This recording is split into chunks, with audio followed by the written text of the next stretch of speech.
we are launching the construction of the Pamshela Mall, which is constructed through the investment led by Mr. Dlamini.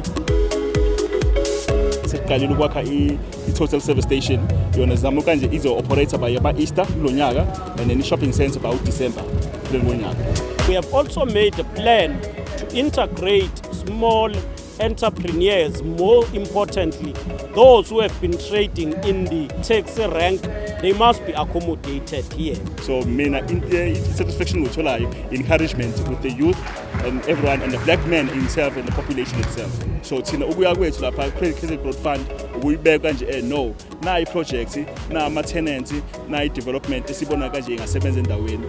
So ubaba uDlamini lona sihambe ibanga elide naye kusuke eqala izivakashela izofuna usizo ngokwezezimali kwaze kwagcina la khona-ke i-board yase-KZN Growth Fund isithi le project i-ready isingakwazi ukuthi siyinikeze imali sika-61 million. Asibe sijabula ngalohlelo lwentuthu ngoba sesibona ukuthi asikhohliswa umuntu. Into mayishiwe iyenzeka. Kudala kunzima la ePamshela kunganakekile kodwa manje siyabonga kakhulu kuningi osekwenzeka. Ngaye ngathi ngenze CV kwaphoqela ukuthi ngihambe ngigibele ngemali enkulu ngokwenza CV ka 7 rand othungathi. Kodwa nje base kukhona le mall lesengiyabona ukuthi zonke lesizongiza khona la eduzane.